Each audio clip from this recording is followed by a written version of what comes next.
tax reform vote. Lawmakers decide on a tax overhaul as the president heads to Capitol Hill. Bring it on. Roy Moore remains defiant after more allegations of sexual misconduct.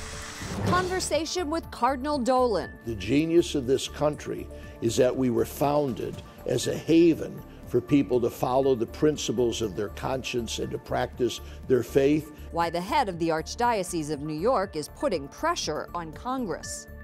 A record-setting sale. This painting of Jesus by one of the most important artists in history smashes records with its massive price tag. On EWTN News Nightly for Thursday, November 16th, 2017.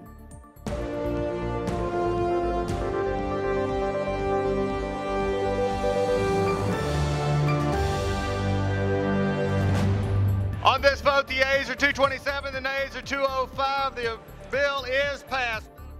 The House passes a $1.5 trillion tax package in a near-party line vote. It's the first step in a multi-stage process to overhaul corporate and personal taxes. Good evening from Washington, D.C. Thank you to those of you joining us from around the world for news from a Catholic perspective. I'm Lauren Ashburn. The House passes its version of the Republican tax overhaul. It cuts taxes for corporations from 35% to 20% and offers tax relief for some middle and working class families. Its fate is now in the hands of the Senate.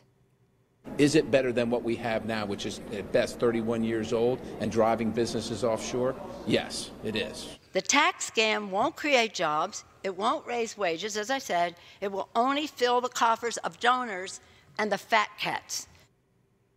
We have team coverage of the vote. Correspondent Mark Irons will show us why this initial step is a big win for President Trump. But we begin at the Capitol with correspondent Jason Calvi, who tells us about the religious implications. Good evening, Jason. Good evening, Lauren. The tax reform bill would get rid of the Johnson Amendment. Since 1954, it stopped preachers and other nonprofits from endorsing political candidates. If they did, they'd risk losing their tax-exempt status. That's not the only part of today's bill gaining attention of Christians. If candidates support the things that we as a church family believe, then we ought to be able to say this one does and that one doesn't. Representative Jody Heiss is a Southern Baptist minister. He tells me the ban on nonprofits endorsing candidates threatens his freedom to preach. The Bible addresses a lot of political issues, and pastors have the responsibility. As a pastor for over 25 years, I have the responsibility to preach and teach the Word, even when that deals with political issues. And it's important to be able to teach the whole council. But Democrats say getting rid of the Johnson Amendment is bad news for spreading the good news. By repealing the Johnson Amendment, you have the potential of creating conflict in the pews. You could be creating Republican and Democratic churches and mosques and synagogues overnight. Go, go, go, go, go. The first major rewrite of the tax code in 3 decades keeps the adoption tax credit, which helps adopting families cover some of the tens of thousands of dollars in adoption costs.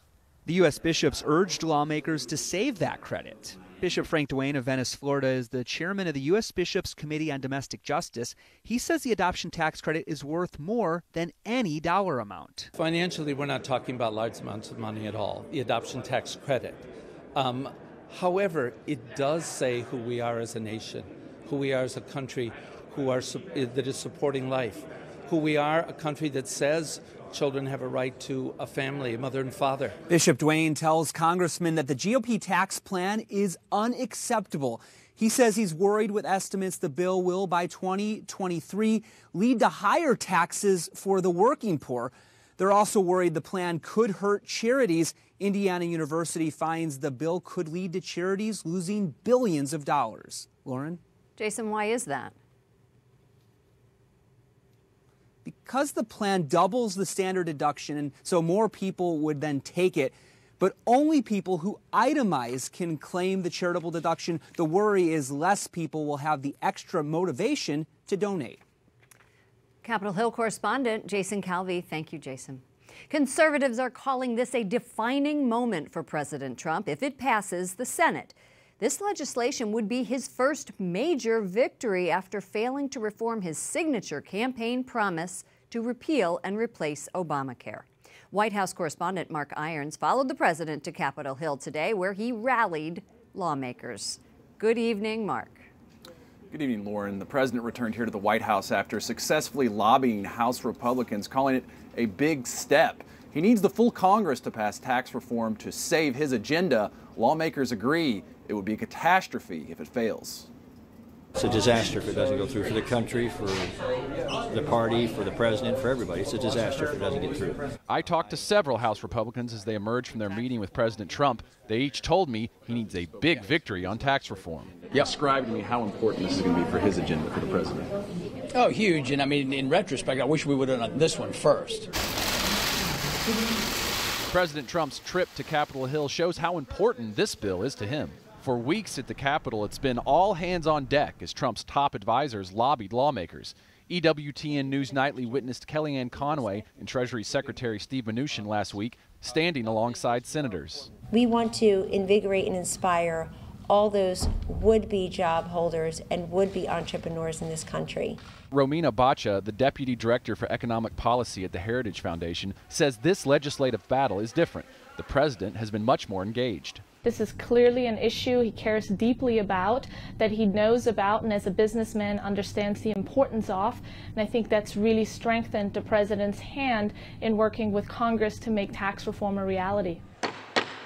She calls tax reform the single most important issue that President Trump and Republicans can accomplish this year. Especially since Republicans failed to repeal the Affordable Care Act earlier this year, this makes tax reform that much more important.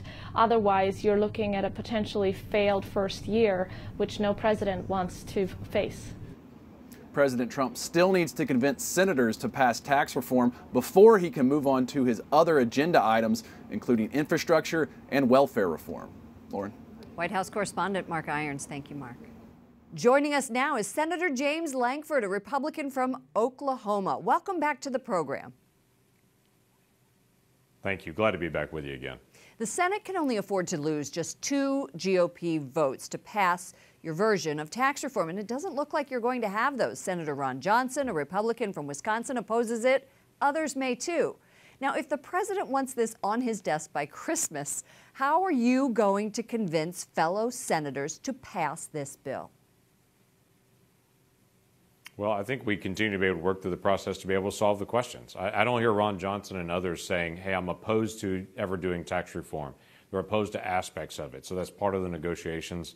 Again, this is a window into the legislative process. When some people believe all Democrats think alike, all Republicans think alike, that's not true. There's great diversity within both parties. There's great diversity across the entire body. So we're working those things out. I have concerns that I'm trying to bring to the issue and to the table as well to say I'd like to get these things addressed. But why then, if you're trying to get all of this tax reform done, are you attempting to repeal President Obama's health law that requires people pay coverage or pay a fine? Aren't you risking failure by melding those two things together? So it actually is tax policy. A great deal of what happens in the Affordable Care Act, what people call Obamacare, is actually tax. So one good example of that is what's called the individual mandate. That is, if you don't buy the kind of insurance that the Washington, D.C. folks want you to buy, then they'll put a tax penalty on you. What we're trying to do is just take away that tax penalty. 2 reasons for that is, one is it hits the middle class the hardest.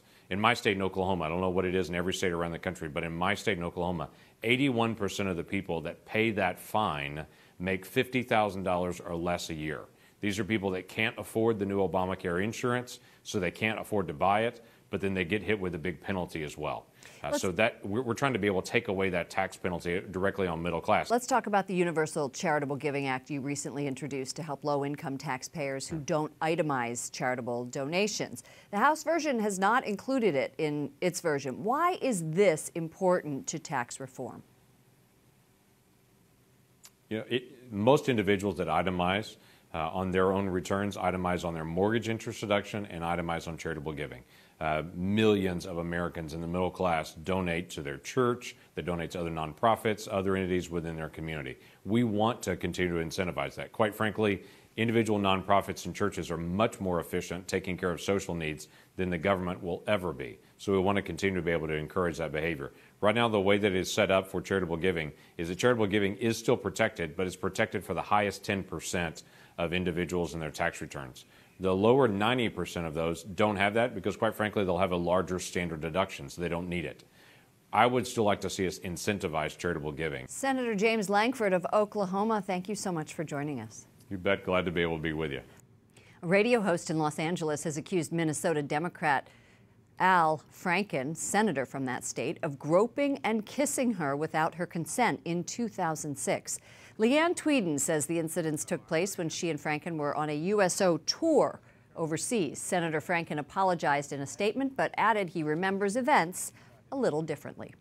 Alabama Senate candidate Roy Moore again calls the Washington Post liars and says they have no evidence of the charges of sexual misconduct.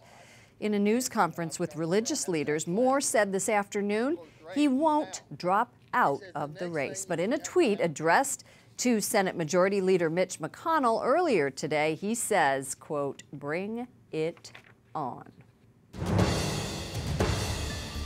Catholic leaders in Zimbabwe are calling for a peaceful solution to the country's ongoing political crises. It comes after the African nation's military takes control and is holding the country's president and the First Lady under house arrest. Correspondent Wyatt Goolsby joins us with the latest from the State Department. Good evening, Wyatt. Good evening, Lauren. State Department officials say they are keeping a close eye on the situation in Harare, Zimbabwe's capital. They're even urging Americans in the country to shelter in place amid concerns of a military coup. Tonight, we're hearing reports a Catholic priest is helping the negotiations between the nation's president and the army. Zimbabwe's president, Robert Mugabe, meets this afternoon with an army commander, a South African delegation, and a Jesuit priest, Father Fidelis Mukunori. Reports indicate the priest is a longtime friend to the 93-year-old Mugabe. Father Mukunori has been acting as a middleman between the president and the generals. The army seized power this week in an operation against who it calls criminals within the president's entourage. We wish to make it abundantly clear that this is not a military takeover of government. As tanks patrol the streets of Harare, civil society and opposition leaders are urging Mugabe to step aside after 37 years in power. Our country's reconstruction and national healing process can only be a product of free, fair and credible elections. Many within Mugabe's party disagree, saying the military should not oust their leader. They had no problem with their commander-in-chief, which is the president. They had a problem with people some people that were around him. But some analysts say it's only a matter of time before Mugabe is forced to step down, a removal of power that may turn out to be a peaceful one. Here we have the church being one of the key mediators in this process. So we're seeing, I would hesitate to say we're seeing a long-term or sustainable national social consensus emerging, but for now, that's kind of what's there. Throughout the week, the Zimbabwean bishops have been asking the military to remember their responsibility to make sure human dignity is respected. They've also been urging people not to spread misinformation on social media. The call for peace could be an opportunity for dialogue about the future of the country, which has over 1 million Catholics. Laura? Correspondent Wyatt Goolsby reporting from the State Department. Thank you, Wyatt. A national day of mourning in Greece after floods kill at least 15 people and damage 500 homes and businesses in Athens. Most of the deaths came by drowning. The disaster is among the worst ever to hit the Greek capital. The Philippines passes a law to provide free contraception, handing a defeat to the Catholic Church. The Supreme Court considered the family planning law for 2 years following an appeal by a Catholic organization. President Rodrigo Duterte is strongly in favor of providing free birth control, though abortion remains illegal in the country. Its population is 90% Catholic. Pope Francis says those who deny global warming are guilty of having a, quote, perverse attitude. The Holy Father delivers the remark to those attending climate talks in Bonn, Germany. He asks the conference to have an honest dialogue about the future of the planet. End of life is on the mind of Pope Francis, who is speaking at a euthanasia conference at the Vatican. Monsignor Robert Vitillo, a global health expert, joins us from Rome. Welcome back to the program, Monsignor. Thank you. It's good to be back. How do you interpret what the Pope said today about the end of the life cycle and the way it's linked to democracy? Well, I don't feel worthy of interpreting the Pope's statement, but as I understand the Pope's statement, it restated the traditional teaching of the Church about end of life, and especially that teaching that was well articulated by Pope Pius XII. And that is that we should never in any way speed up the natural process of death. But we also should be sensitive to the fact that people are mortal, and we want to make sure that we don't subject them to any extraordinary suffering or pain. And also that when the cycle of death is very evident, then we also don't need to use extraordinary means. But I did not in any way understand him to say that that it was licit or correct to speed up death.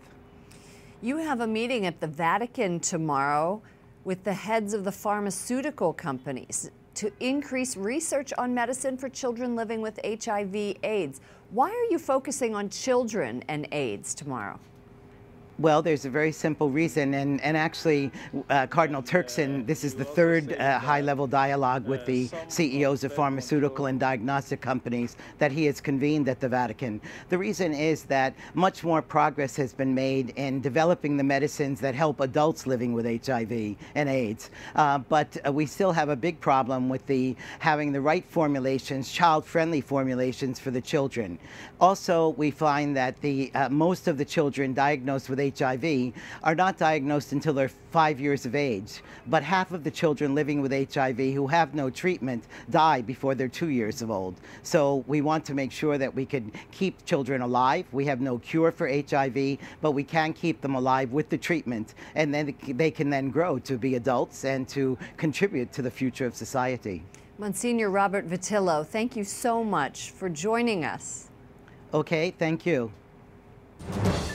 Coming up, a surprise for Cardinal Dolan. Happy Thanksgiving. Alleluia. We bring the Archbishop of New York an early Thanksgiving treat.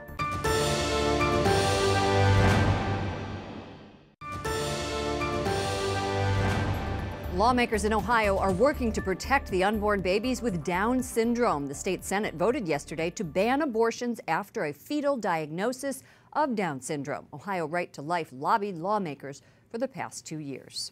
New York City is an incredibly diverse place of more than 8 million people. So who better to ask about immigration and how Catholics should respond than the highest-ranking priest in the city, Cardinal Timothy Dolan. Here's part 2 of my one-on-one interview, complete with a little food for thought. I am delighted to welcome back Cardinal Timothy Dolan of the Archdiocese of New York. Thank you again for joining us. Let's start with immigration. And you speak very eloquently about the U.S. as a melting pot, ministering to a culturally diverse flock in New York. We have interviewed the Holy See's Secretary of State, Cardinal Pietro Parolin. He came to the White House after your meeting. Way to go. And yeah, we were excited about that. And he told us that when he met with Vice President Pence, that they discussed immigration and that he reiterated the church's position about taking a compassionate approach to the issue of migration. What is the compassionate approach? Let's go back to basics, Lauren. What are the two building blocks of Catholic morality? The dignity of the human person, the sanctity of human life. That immigrant is made in God's image and likeness. He or she is a human being that deserves dignity and respect. When people blame them for everything that's wrong, when people say we're going to tear up your family and send you back home because you have no right here, darn it, that simply put is sinful. Now, there's a lot of ways we can discuss how best to welcome the immigrant, how best to reform immigration laws, how best legitimately to protect our borders to make sure things are secure, because that's part of Catholic teaching too, that every nation has the right to safe and secure borders to protect its citizens. So there's a lot of leeway discussing how to do that. What's not up for grabs is the raw fact that the immigrant deserves our dignity and respect. Should the church offer sanctuary to immigrants who seek refuge? Yes. People in trouble, people whose lives are in jeopardy, one of the first places they go is to the church. I think the church should not be embarrassed at all or not timid about offering sanctuary to immigrants. Now, do we try to work closely with law enforcement officials? You bet we do. But I think sanctuary is a noble part of our Catholic legacy. The other thing that you're very passionate about, Cardinal Dolan, conscience protection. You recently wrote an op-ed calling on Congress to pass the Conscience Protection Act, and it protects people like nurses from having to perform abortions if it's against their moral beliefs. What do you think Congress is going to do about this law? Do you think it has a basic chance, any chance of passing? Well, let me be blunt here. As usual, I don't think Congress is going to do anything unless we put pressure on them. And that's what we're doing. We need to say, look, Senator, this is just not a Catholic issue. This is not just a Christian issue. This is not just a biblical issue. This is an American issue. The genius of this country is that we were founded as a haven for people to follow the principles of their conscience and to practice their faith. Government exists to protect that, not to undermine it or question it or to harass it. We're coming to a stage now where somebody's being forced to perform an abortion. And when you got people who love their healthcare profession, who say, this is not what I got into this noble vocation of healthcare for. I got in to protect and save human life, not to terminate it. We need to protect those people. You don't need to be a man with a collar. You need to be a person who salutes the American flag and the Statue of Liberty to believe in the Conscience Protection Act. And Congress isn't going to move on it unless we speak up and remind them of their sacred responsibility. Cardinal Dolan, before we go, I understand that you have quite an affinity for Steak and Shake. Is that right? Who's yapping here? That's Lauren. You listen to my show. I do. One of my favorite. I don't go for the 5-star stuff. No? I go for the chili and bacon cheeseburgers. Well, okay? we just want to make sure. Easier to. Where'd you get this? We got it at Hot Steak diggity, and Lauren. Shake. I love you. The only thing that where is there one in town? No, about 20 minutes away. This is tremendous. Oh my! Happy Thanksgiving. This is Hallelujah. Rocky. I think we lost the Cardinal. Wait, Cardinal Dolan. Cardinal Dolan, come back. Come back. I'm sorry, I can't talk with my mouth full. All right, the Cardinal's got to go. He's dinner time. Cardinal Timothy Dolan Open up that milkshake, of the Archdiocese of New York. Forget it. We'll see you. All right. There we go. Oh, what a card that guy is, let me tell you. Knights of Columbus CEO Carl Anderson is honored by the Holy Land Franciscans for the Knights' help with Christians in the Middle East. Since 2014, the Knights have donated more than $17 million to help persecuted Christians. And we thank the Knights for their support of EWTN News Nightly. Up next, Salvator Mundi, a painting of Christ, breaks records with its massive price tag at auction.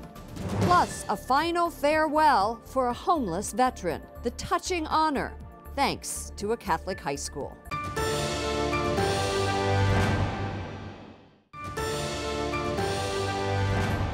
È umile, nascosto e così cresce.